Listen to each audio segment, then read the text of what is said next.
Assalamualaikum warahmatullahi wabarakatuh. Bismillahirrahmanirrahim. Alhamdulillahirabbil alamin. Wa bihi nasta'in ala umuri dunya waddin, wassalatu wassalamu ala asyrafil anbiya'il mursalin wa ala alihi wa sahbihi wa man sara ala nahjihi bi ihsanin ila yaumil wa ba'd. Allahumma inna nas'aluka ilman nafi'an wa na'udzubika min ilmin la yanfa'. Ya Allah, berikanlah kami ilmu yang bermanfaat dan lindungilah kami dari ilmu yang tidak bermanfaat. Hadirin Allah muliakan, alhamdulillah kita bersyukur kepada Allah Subhanahu wa taala atas segala nikmat yang Allah berikan kepada kita. Nikmat yang tidak mungkin kita bisa hitung, khususnya kebersamaan kita dengan ilmu yang merupakan kunci kebahagiaan bahkan kehidupan itu sendiri. Kunci kebahagiaan bahkan kehidupan itu sendiri. Karena ilmu adalah kehidupan. Al-Quran adalah ruh, sebagaimana firman Allah Subhanahu wa taala dalam surat Asy-Syura ayat 52, wa kadzalika auhayna ilaika ruham min amrina. Dan begitulah kami wahyukan kepada engkau ruh dari sisi kami atau dari perkara kami. Jadi Al-Quran dinamakan ruh, dan ruh adalah inti dari kehidupan. Maka tidak ada kehidupan yang bahagia, yang tenang, yang sakinah, yang mawaddah kalau tidak diisi dengan ilmu nafi, kalau tidak diisi dengan ilmu yang bermanfaat. Maka kejarlah selalu ilmu yang bermanfaat dan minta selalu pertolongan kepada Allah Subhanahu wa taala. Dan selalu ingat, setiap kita mulai kajian, setiap kita belajar, setiap kita bersama mushaf Al-Quran kita, setiap kita bersama buku-buku hadis, setiap kita bersama buku-buku para ulama, itu berarti kita sedang bersama ruh kita atau memperkuat ruh kita agar kehidupan kita benar-benar hidup. Hidup ini cuma sekali, maka pastikan hidup kita memiliki ruh. Wa kadzalika auhayna ilaika ruhan min amrina. Asy-Syura ayat 52. Oleh karena itu bersyukurlah kepada Allah Tabaraka wa Ta'ala.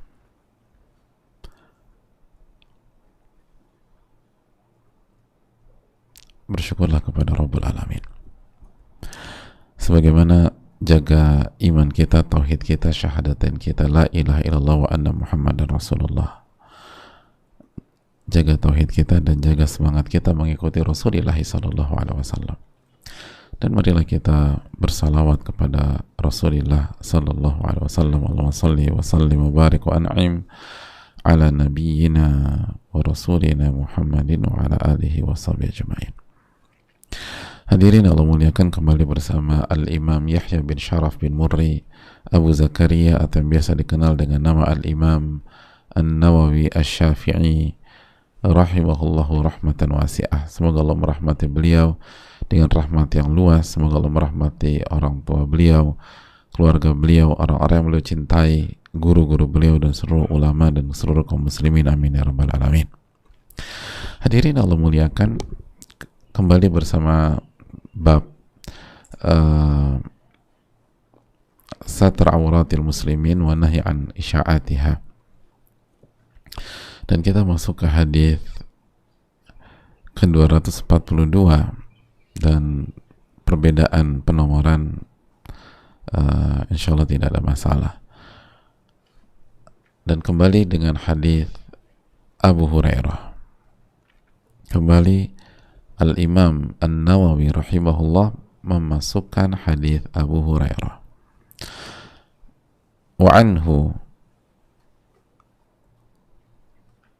dan dari Abu Hurairah radhiyallahu ta'ala an,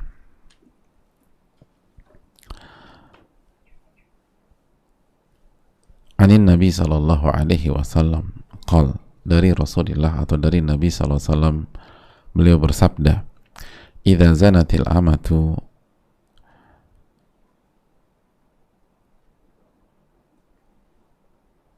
jika seorang hamba sahaya wanita berzina, fatabayyana zinaha, dan zinanya terbukti, falyajridha al-hadda, maka berlakukanlah hukum had, yaitu diapain hadirin? Zina amah diapakan? Dicambuk. Berapa? Berapa?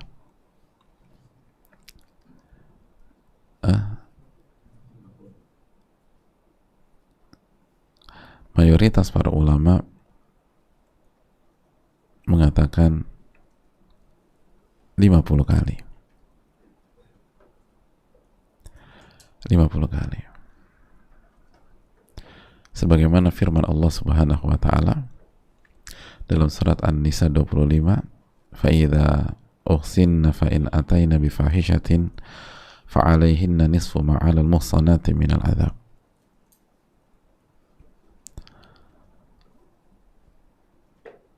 Jadi fa'alaihinna nisfu ma 'alal muhsanati minal 'adzab.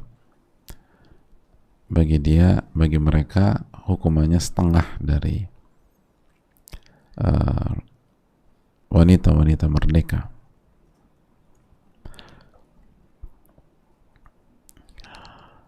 Jadi 50. Kita balik lagi ke hadis tersebut. Hadirin Allah muliakan,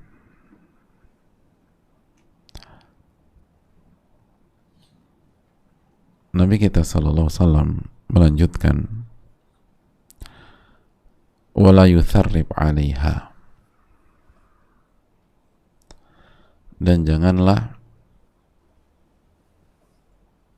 ada yang menghina dia.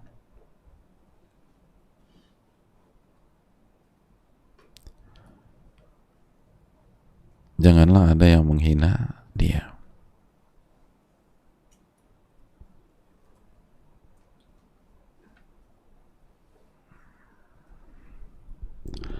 Jadi hadirin Allah muliakan, ketika dihukum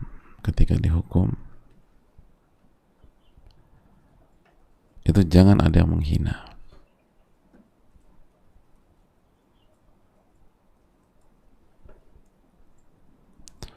Jangan ada yang menghina.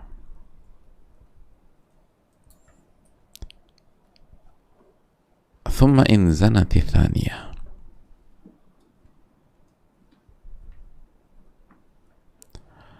dan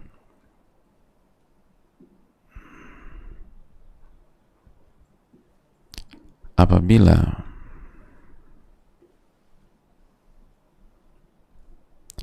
dia berzina untuk kedua kali,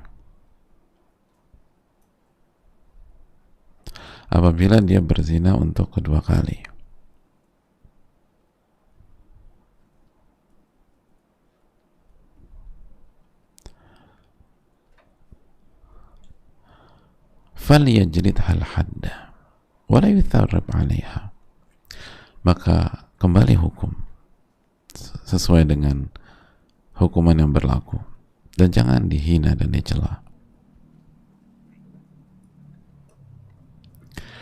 Thumma in zanati thalithah, lalu kalau dia berzina ketiga kali,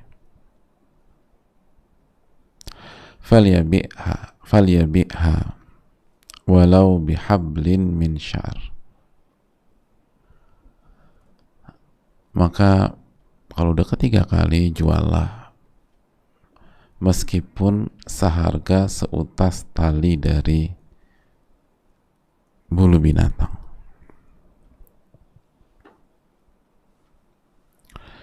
Walaupun seutas kali dari bulu binatang.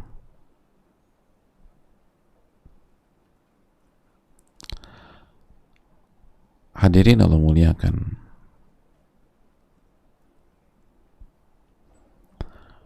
hadis yang dikeluarkan Bukhari dan Muslim dan dibawakan Al-Imam An-Nawawi rahimahullah. Pelajaran yang kita bisa petik dari hadis ini, yang pertama, hadirin Allah muliakan,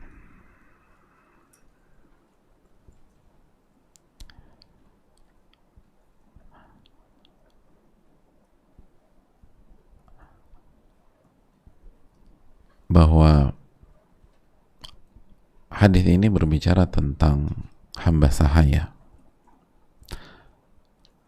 Dan kita tahu bersama bahwa ketika Nabi SAW itu diutus oleh Allah Subhanahu wa Ta'ala, salah satu fenomena yang ada di masyarakat adalah adanya hamba sahaya atau perbudakan.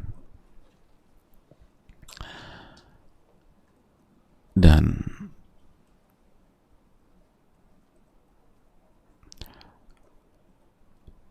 itu berlaku di berbagai macam tempat, dan Islam itu berusaha meminimalisir dan menghilangkan dengan berbagai macam syariat dan tuntunan dari Allah Subhanahu wa Ta'ala.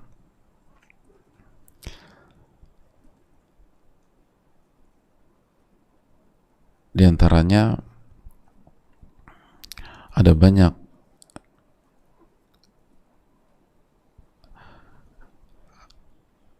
hal-hal yang cara menyelesaikannya atau cara membersihkannya adalah dengan membebaskan hamba sahaya. Seperti contohnya apa? Qatlul khata', apabila terjadi pembunuhan secara tidak sengaja. Maka apa kata Allah dalam surat An-Nisa 92? Wa man qatala mu'minan khata'an fatahriru raqabatin mu'minah wa diyatun musallamatun, dan seterusnya. Dan barang siapa yang melakukan pembunuhan nggak sengaja, pembunuhan seorang muslim nggak sengaja, maka dia hendaknya membebaskan budak atau hamba sahaya. Atau kafarat apa? Sumpah. Fakaffaratuhu it'amu asyarati masakin min awsati ma tut'imuna ahlikum au kiswatuhum au tahriru raqabah, dalam surat Al-Maidah 89. Dan kafarat sumpah adalah artinya kalau kita ingin membatalkan sumpah kita atau kita langgar sumpah kita, maka kafaratnya kita harus lakukan apa? Memberikan makan kepada 10 orang miskin, memberikan makan kepada 10 orang miskin dari makanan yang biasa kita makan, dari makanan yang biasa kita makan. Dan yang kedua, atau memberikan pakaian,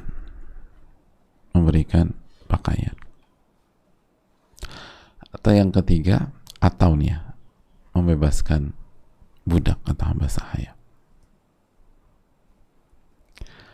Di antara yang lain juga apa hadirin?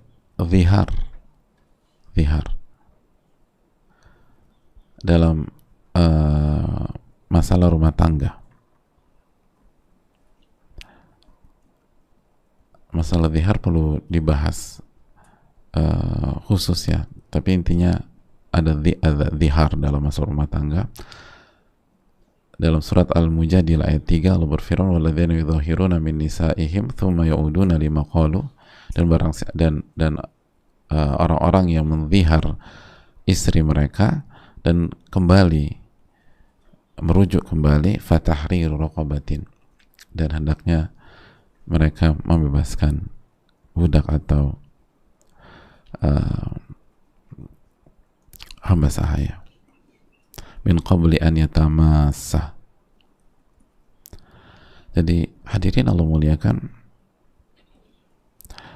ada banyak hal tentang masalah ini. Itu poin yang berikutnya.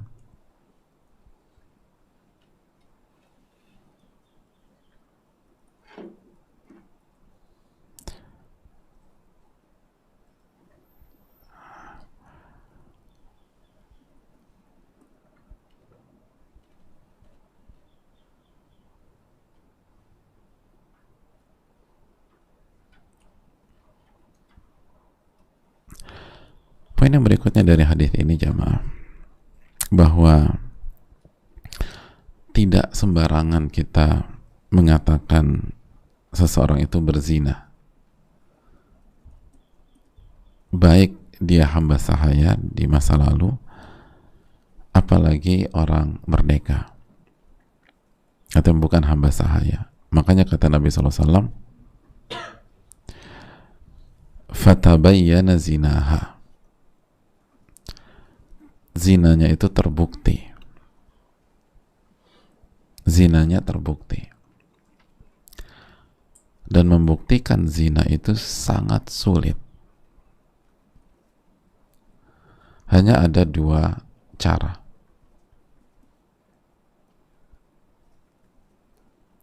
Apa saja cara? Yang pertama apa? Mengaku, ikrar. Yang kedua? Saksi. Berapa orang? 4 orang aja. Laki-laki adil, soleh, yang melihat terjadinya zina.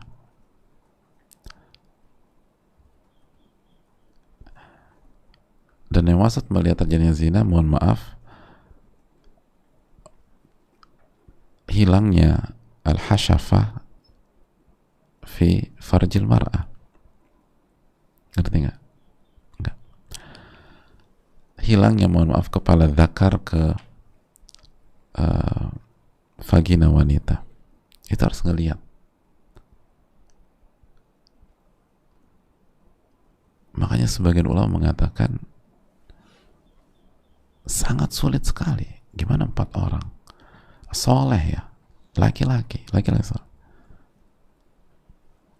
bisa melihat hal tersebut? Sangat sulit. Kali ini kalau dalam masalah wanita merdeka pada kondisi real, intinya adalah bahwa membuktikan zina itu sangat sulit, sangat sulit. Gak gampang kita nunjuk si fulan berzina, si fulana berzina.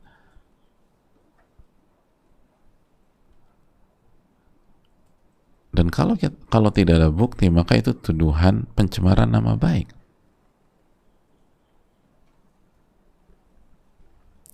Romil Muhsan dalam ilmu fikih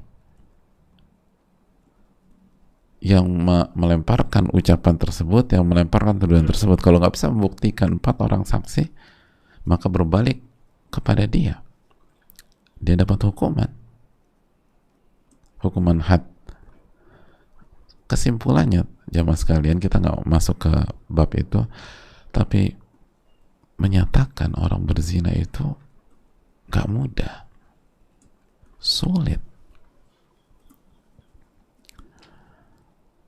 sangat sulit. Butuh bukti atau 4 orang saksi. Bukti yang dimaksud adalah 4 orang saksi. Atau dia mengaku. Kalau dia nggak mengaku, sudah.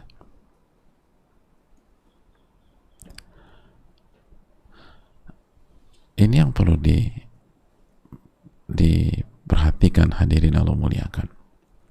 Karena sebagian orang tuh gampang nuduh orang berzina, mengatakan ini berzina. Nggak mudah. Ada pembahasan khusus dalam masalah ini. Makanya dalam ilmu fikih menetapkan hukuman itu harus benar-benar hati-hati. Bahkan kaidah dalam masalah ini apa? Al khata' fil afwi khairun min al khata' fil uqubah. Ini kaidah. Innal khata'a fil afwi, salah dalam memaafkan itu lebih baik daripada salah dalam menghukum. Salah dalam memaafkan, salah dalam memaafkan itu lebih baik daripada salah dalam menghukum. Mengerti maksudnya? Jadi kalau kita memaafkan seseorang yang harusnya dihukum, salah nih. Kita memaafkan seseorang yang seharusnya dihukum, dan itu sebuah kesalahan. Itu lebih baik daripada salah dalam menghukum orang yang tidak bersalah atau yang tidak boleh dihukum.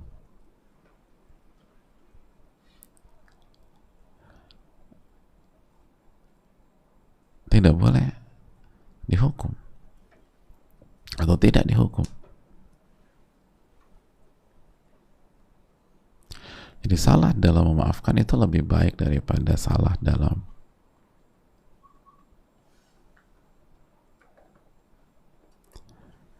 menghukum.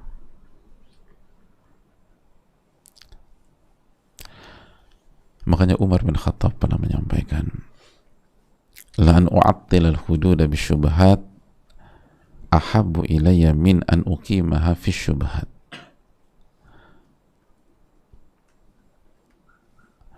Aku tidak jadi menghukum had atau tidak jadi menghukum karena ada sebuah kerancuan, itu lebih aku sukai daripada aku melaksanakan atau mengeksekusi dalam kerancuan tersebut. La an u'attil al-hudud bisyubhat ahabbu ilayya min an uqimaha fi syubhat. Aku membatalkan eksekusi karena ada, atau aku membatalkan hukuman karena ada kerancuan, ada syubhat, itu lebih aku sukai daripada aku menghukum dalam sebuah kerancuan.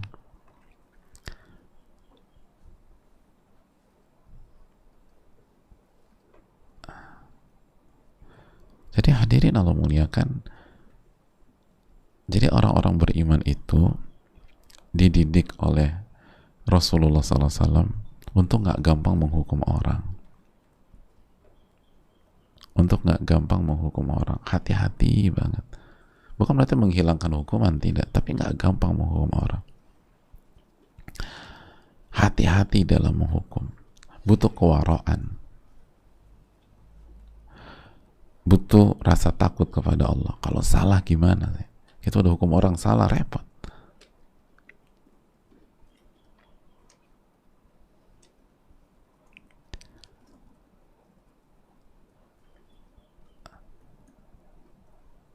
Makanya itu tadi, salah dalam memaafkan lebih baik daripada salah dalam menghukum.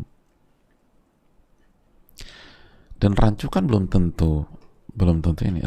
Syubhat itu kan bisa benar bisa salah. Tapi kalau gara-gara ada kerancuan aku batalkan, itu lebih aku suka daripada aku tetap lanjutkan. Nah, hal-hal seperti ini harus kita resapi. Setidaknya maknanya itu tadi. Orang-orang beriman, hadirin, itu dididik untuk tidak mudah menghukum.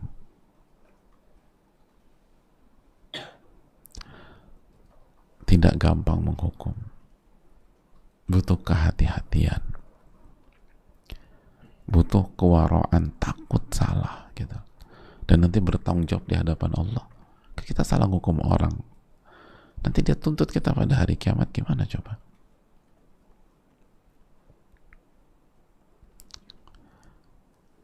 Ini hal yang perlu ditanamkan.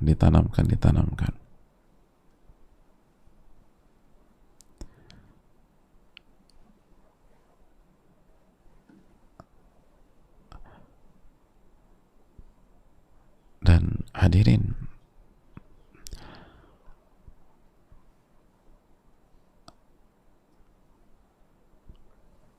perlunya ilmu kehati-hatian dan kewaraan dalam masalah ini. Gak mudah. Gak mudah. Jadi jadikanlah ini sebagai sebuah makna atau wisdom dalam kehidupan kita. Jangan mudah menghukum. Tapi jangan menghilangkan konsep hukuman. Reward dan punishment itu ada. Tapi harus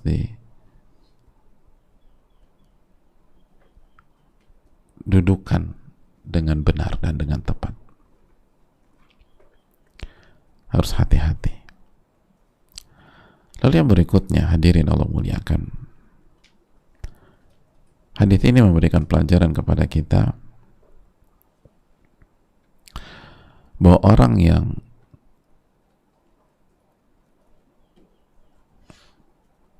dihukum itu tidak dicela.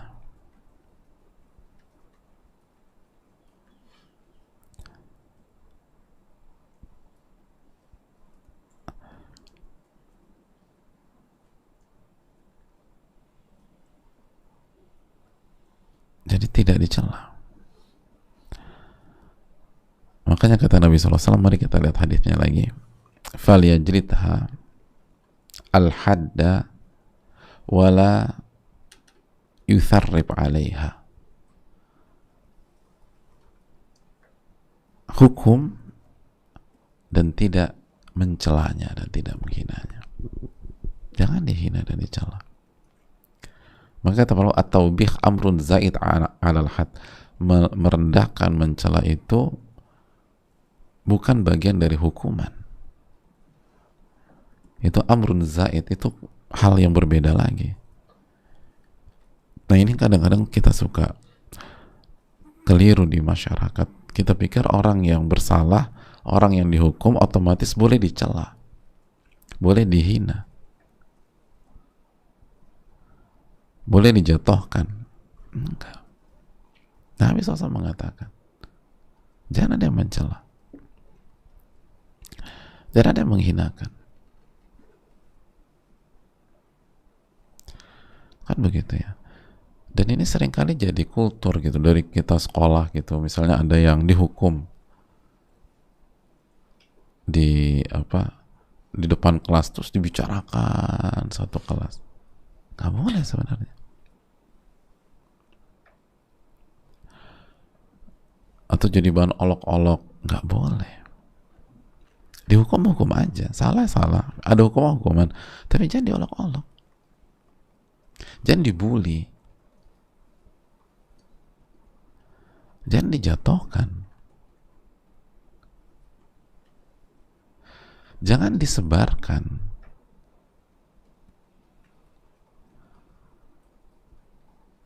Harus ditutup. Kan ini korelasinya, hadirin. Ini bab tentang apa? Ini bab tentang fikih hudud, kan bukan. Ini bab tentang satru auratil muslimin, menutup aib seorang muslim, dan nggak boleh disebarkan. Kalau dihukum aja, tapi udah jangan diinikan. Nah, seringkali dalam kehidupan kita sering menyamak atau menggabungkan. Kalau orang bersalah dihukum, maka boleh diceritakan. Enggak setiap orang yang bersalah boleh diceritakan kesalahannya. Enggak semua orang yang dihukum itu boleh dibuka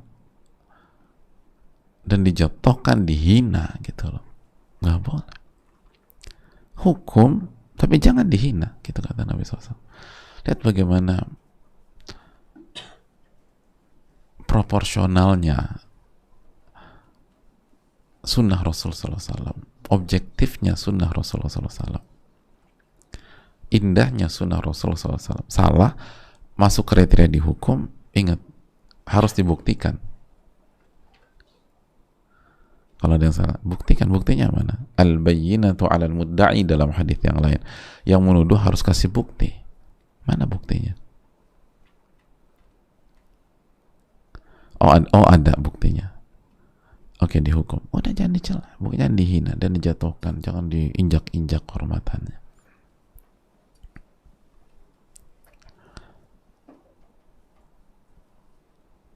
Kecuali kondisi dan pihak yang diperbolehkan oleh syarak.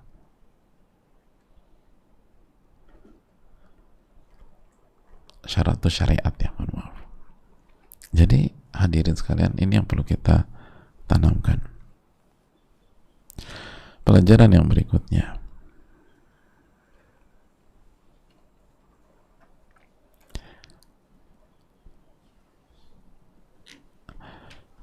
hadits ini memberikan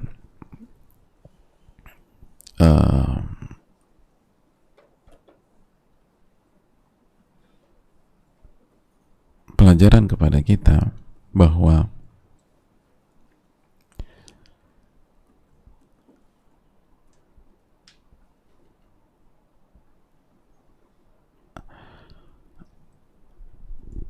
hendaknya kita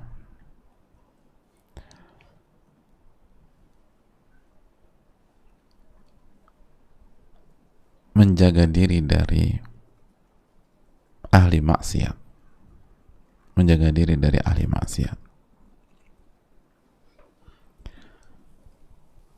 sebagaimana kita memberikan kesempatan kepada ahli maksiat. Lihat bagaimana Nabi SAW mengajar kita memberikan kesempatan. Kalau berzina, hukum. Berzina, hukum lagi. Lalu berzina,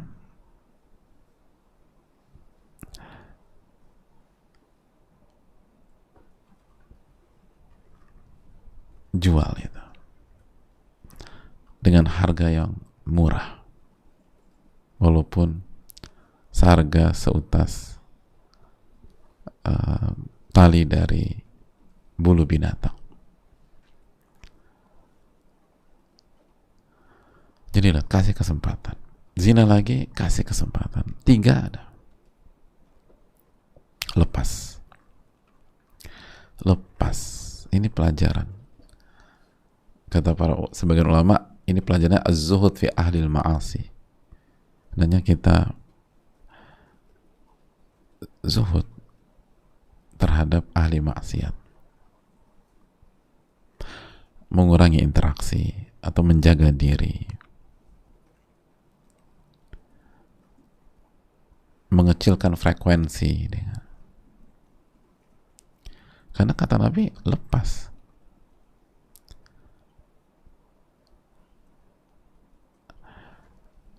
Kata para ulama, ini menunjukkan bahwa musara'atun li mufaraqati arbabil ma'asi wa tark mukhalatatihim. Ini pesan bahwa kita harus mufaraqah,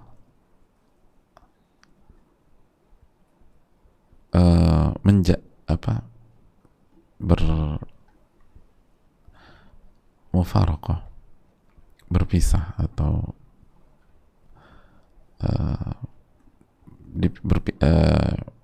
jaga jarak atau berpisah dengan ahli maksiat, dan tidak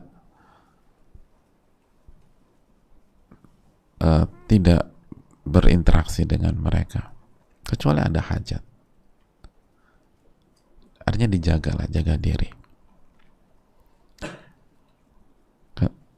Karena kan hamba saya pada dasarnya berada di sisi tuannya, tapi begitu udah zina-zina udah pisah kan.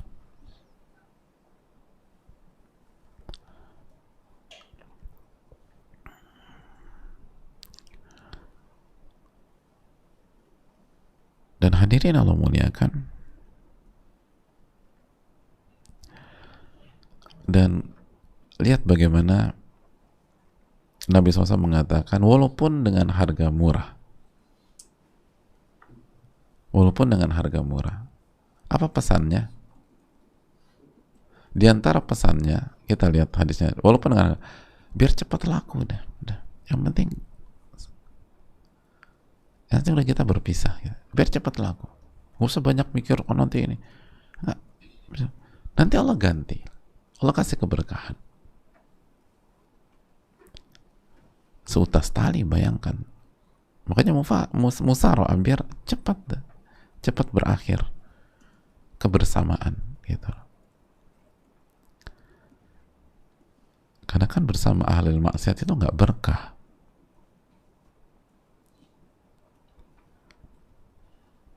Apalagi pelaku-pelaku dosa besar seperti zina ini. Nah, ini sebuah renungan bagi kita.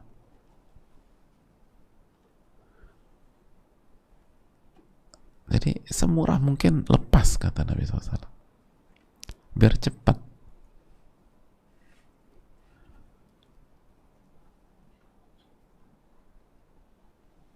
Biar cepat.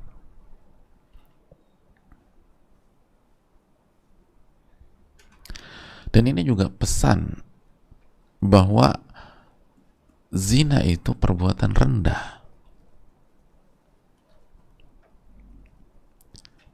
Zina itu perbuatan rendah. Makanya kata Imam Ibnu Battal, faidatul amri bi bai'il al-amati zaniyah al-mubalaghu fi taqbi fi'liha.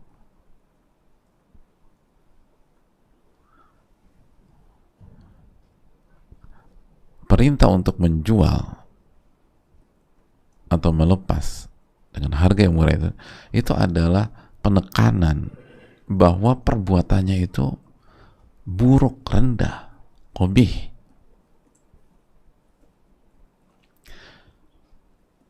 Jadi pelajaran besar bagi kita bahwa zina itu rendah dan membuat orang tuh jadi rendah.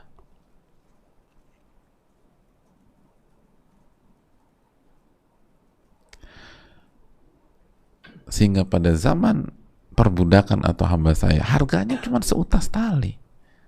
Itu kan rendah sekali, hadirin.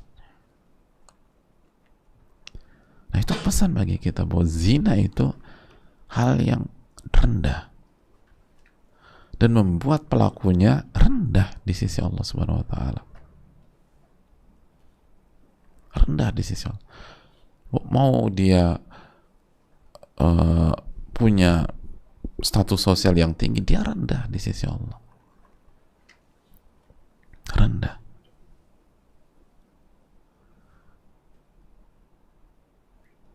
Di sisi Rasulullah SAW rendah. Kata Nabi SAW, jual segera, walaupun seharga seutas tali. Udah, yang penting lepas deh. Udah cepat laku, selesai lah. Gitu. Bayangkan kan. Oh, itu dalam, hadirin. Dalam.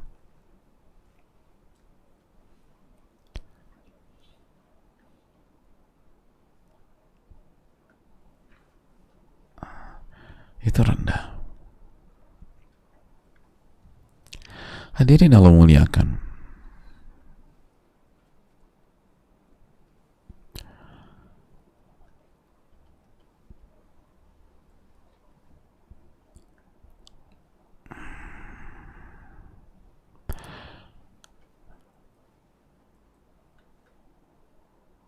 Hadits ini memberikan pelajaran kepada kita juga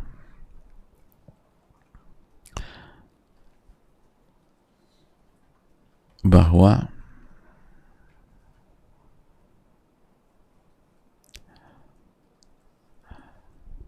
perubahan kondisi atau suasana atau lingkungan itu bisa merubah seseorang jadi lebih baik.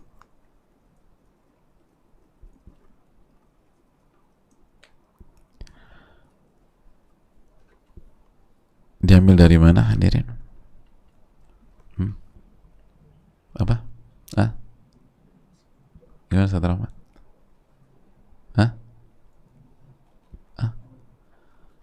Bisa lebih kecil lagi suaranya? Lembut sekali suara antum nih. Dijual terus pendalilannya, istidlalnya.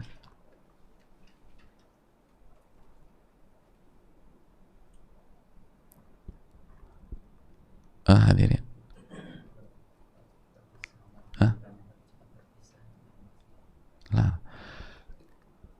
ulama melihat dari sisi sebaliknya. Kalau tadi dari sisi yang memiliki, ini dari sisi hamba sahayanya. Jadi perintah lepas atau jual, walaupun ini, itu jelas tadi kita rendah. Tapi kan mungkin ada yang bertanya, loh kalau begitu kenapa dijual? Nanti kalau misalnya kita harus harus jaga diri dari ahli maksiat, ini dosa besar, terus segera berpisah secepat mungkin, atau misalnya segera lepas ya secepat mungkin walaupun harganya murah. Ya nanti kalau diambil orang ya sama juga dong, kan gitu ya. Ya sih, ngerti nggak? Ya. Misalnya ini punya si Budi gitu loh, Budinya lepas ke Asep. Ya bedanya Budi sama Asep apa? Bukankah sebagaimana Budi diminta untuk melepas ahli maksiat atau jaga diri dari ahli maksiat, Asep juga punya diminta hal yang sama, benar nggak? Harusnya kan kalau misalnya itu ya ditaruh aja di hutan misalnya gitu, biar nggak ada yang deketin misalnya. Tapi enggak. Tapi kata Nabi jual atau lepas. Nah, jawabannya dijelaskan para ulama, bisa aja ini sebuah solusi buat si hamba saya sendiri. Semoga dengan terjadi perpindahan lingkungan, perpindahan orang, sababan li'ifaiha gitu loh.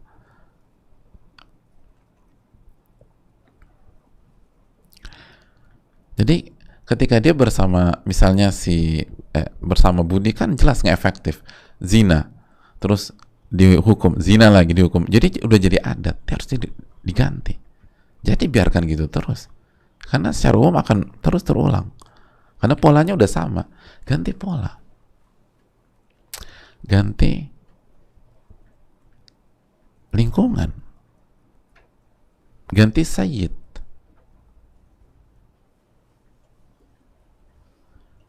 Semoga itu menjadi sebab, wala'alla dzalika yakunu sababan li'ifaiha. Semoga ini menjadi sebab dia menjaga kehormatannya.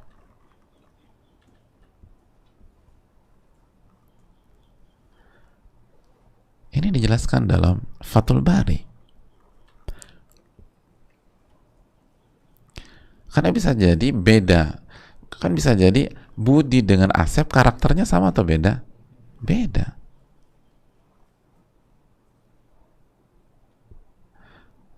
Makanya yu'iffuha binafsihi. Bisa jadi Asep bisa ngejaga ini hamba saya biar dia nggak berzina. Au yasunaha bihaibatihi. Atau si hamba saya ini ngejaga, akhirnya dia jaga dirinya, jaga kehormatannya karena wibawa dari si Asep gitu loh. Yang itu nggak dia dapatkan sama Budi misalnya, atau terserah mau Budi mau Asep, dibalik-balik terserah. Bisa jadi, atau Budi dan Budi kali ya, binnya beda gitu biar aman. Budi atau Asep, intinya demikian. Jelas ini. Jadi jangan pernah berpikir udah dia nggak punya kebaikan deh gitu, udah nggak. Bisa jadi beda penanganan, beda hasil.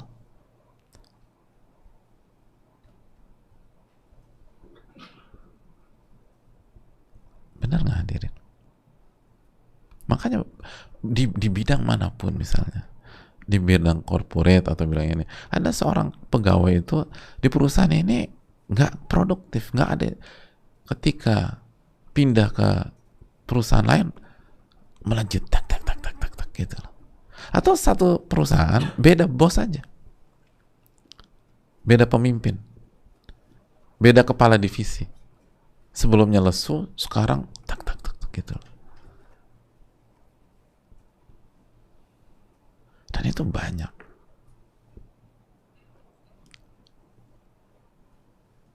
Jelas ini hadir. Dan ilmu yang sangat mahal. Karena kalau ini kan Nabi SAW bisa singkirkan dia gitu loh, buang ke pulau misalnya, atau Nabi SAW nggak bilang gitu. Lepaskan. Semoga itu menjadi sebab dia berubah. Jadi dari dua sisi. Jadi perintah melepas secepat mungkin ini dari dua sisi. Dari sisi budi dan dari sisi si hamba Asep, hamba sahaya. Hamba sahayanya. Dan bisa jadi budi itu bukan berarti nggak baik, enggak. Orang kan beda-beda, ya kan. Bisa jadi karakter budi ini sama saya nggak cocok.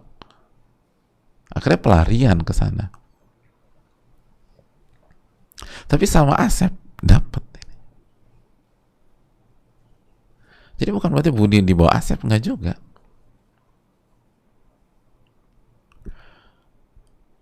Sangat-sangat menarik hadirin. Jadi orang tuh dengan taufik, setelah taufik Allah bisa berubah dengan merubah lingkungan, dengan merubah kondisi, dengan merubah suasana, dengan merubah siapa yang megang dia, siapa yang mimpin dia, siapa yang ngelit dia, itu bisa berubah.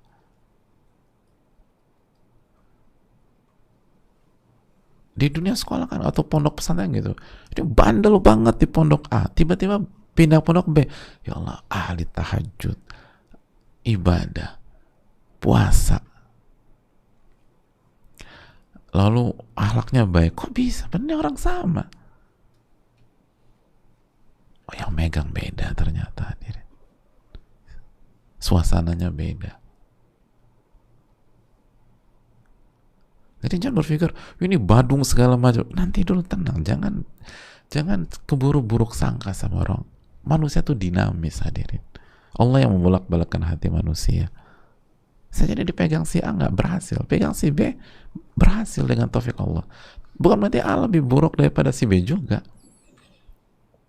Jadi berarti pondok yang pertama nggak benar, nggak juga, belum tentu. Ini nggak cocok sama ini.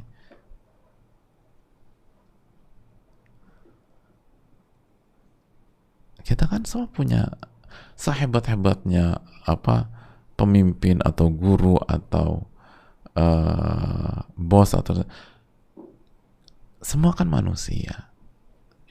Nggak semua cocok sama semua pihak. Kata Nabi, an-nasu ka'ibili mi'ah. Manusia itu seperti 100 onta. Nyari yang cocok tuh sulit. Makanya bersyukurlah kepada Allah Subhanahu wa taala ketika kita dipertemukan dengan orang-orang yang bisa melejitkan potensi kita. Itu nikmat besar dan gak bisa dibayar dengan uang.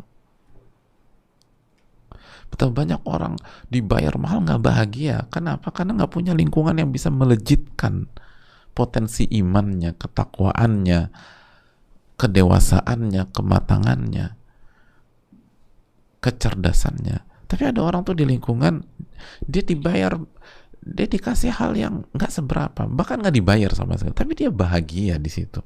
Padahal nggak dibayar, bahkan dia keluarkan uang malah. Tapi dia keluarkan uang dengan bahagia. Kenapa? Karena di sini saya melejit. Di sini saya berkembang, di sini saya tumbuh, di sini saya jadi dewasa, di sini saya tuh matang, di sini saya tuh dihargai, tapi juga nggak diangkat, nggak dipuja-puji juga enggak, sehingga saya bisa memaksimalkan. Kan begitu, itu banyak sekali hadirin. Bayangkan Nabi kita SAW mengerti konsep ini. Konsep ini udah 15 abad yang lalu. Memang benar testimoni dari sahabat beliau sallallahu alaihi wasallam. Kita nggak pernah ngelihat mu'alim seperti Nabi SAW. Kita nggak pernah melihat guru, pendidik seperti Rasulullah SAW. Lihat, hamba saya kamu zina, hukum tapi jangan dicela, jangan dihina. Kasih kesempatan, masih jual murah. Untuk kasih shock terapi, untuk jelaskan bahwa ini tuh itu nggak bernilai. Yang lebih yang bernilai ada ketakwaan. Mau mau sehebat apapun, mau secantik apapun, mau setampan apapun, kalau zina ya sih rendah. Tapi yang melakukan perbuatan rendah ada peluang berubah apa tidak? Ada. Dan harus kita kasih kesempatan apa tidak?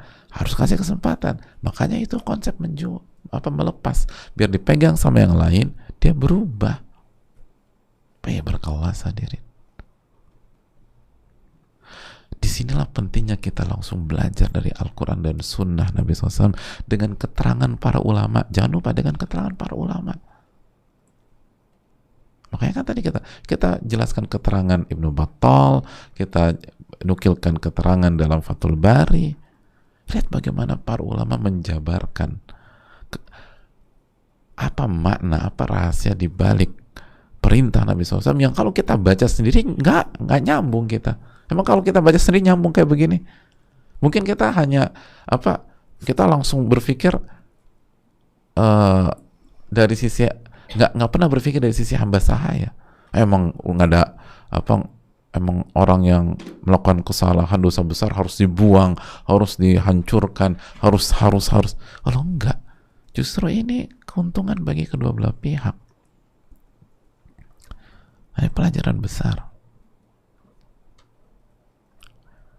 Mungkin sosok ini sama kita nggak berkembang.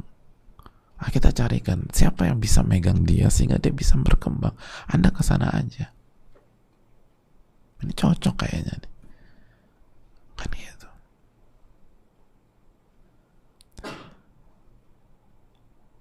Karena manusia tuh perlu gitu. Nggak semua orang tuh bisa sama kita. Atau nggak semua, walaupun kita hebat dalam megang orang misalnya di setiap sebuah bidang, nggak semua berhasil. Bisa jadi ada satu dua pihak kan nggak bisa tangani, tapi si A bisa tangani dia. Akhirnya kita tawadhu terus, ya semua itu taufik dari Allah. Dan dari sisi itu tadi. Jadi begitu kita mentok segala macam, jangan putus asa. Mungkin ini saatnya kita mencari lingkungan baru. Jangan merasa saya ini gagal, saya produk gagal, saya ini. Lo enggak. Bisa jadi itu waktunya kita pindah. Tapi tentu saja harus hati-hati, apalagi kita orang awam yang belum tahu kaedah, dan tanya kepada ahlu dzikr, tanya kepada ahli ilmu, tanya kepada guru-guru kita, tanya kepada orang yang punya khibrah pengalaman. Tapi jangan tutup apa yang Allah buka gitu loh hadirin. Itu tadi bisa jadi dipegang, karena bisa jadi dipegang orang yang berwibawa, orang yang tahu konsep, orang yang punya kemampuan berubah dia. Alhamdulillah berubah. Dan ada banyak kasus seperti itu. Ada banyak kasus seperti itu. Makanya sekali kita ini, apalagi kita yang pendosa, cari lingkungan, cari sosok yang bisa melejitkan kemampuan kita, yang bisa mengangkat derajat kita dengan taufik Allah Subhanahu wa taala. Ini semua setelah taufik Allah, yang bisa mempush kita, motivasi kita, memberikan, yang bisa memahami kekurangan kita misalnya, yang bisa memaksimalkan kelebihan kita, dan bisa memperinci kekurangan kita. Karena ada kekurangan yang nggak perlu diperbaiki, karena manusia nggak ada yang sempurna. Udah, itu kekurangan dia, kita nggak usah fokus ke situ. Tapi ada kekurangan yang harus diperbaiki.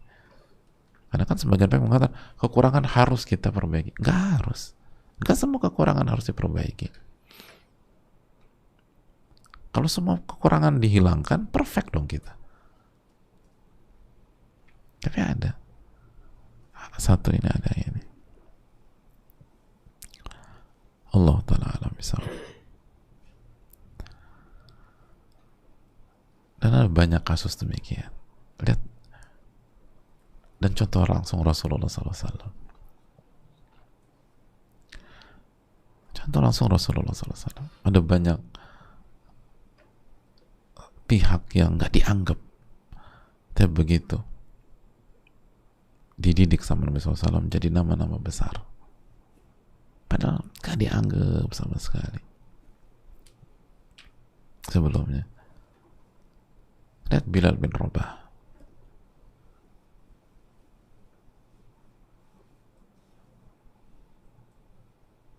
ada banyak, dan banyak nama. Lihat bagaimana ulama kita. Lihat Robi, murid langsung dari Imam Syafi'i, yang Imam Syafi'i mengatakan bahwa Robi itu gak paham awalnya, jadi ulama besar. Lihat Abu Hanifah, yang kata Abu Hanifah sendiri awalnya Abu Yusuf ini gak pintar, tapi dengan taufik Allah lalu sentuhan dingin para ulama jadi ulama besar. Pentingnya sosok, pentingnya lingkungan, pentingnya kebersamaan dengan orang yang tepat, itu yang harus kita cari. Makanya kaidah mengatakan apa kata para ulama, ar-rafiq qabla tariq, teman dulu sebelum perjalanan. Artinya kita harus pastikan siapa teman jalan kita, teman seperjuangan kita, baru kita bicara perjalanannya. Putuskan siapa teman kita dulu. At-tariq ar-rafiq qabla at-tariq. Begitu juga kaidah al-jar qabla dar, tetangganya dulu baru rumahnya. Itu poin, karena itu yang ngerubah. Ini yang bisa disampaikan, semoga bermanfaat. Wassallallahu sallam ala Muhammad. Allahumma inna nas'aluka ilman nafi'an wa na'udzubika min ilmin la yanfa'. Subhanaka wa la ilaha illa anta astaghfiruka wa atubu ilaik. Assalamualaikum warahmatullahi wabarakatuh.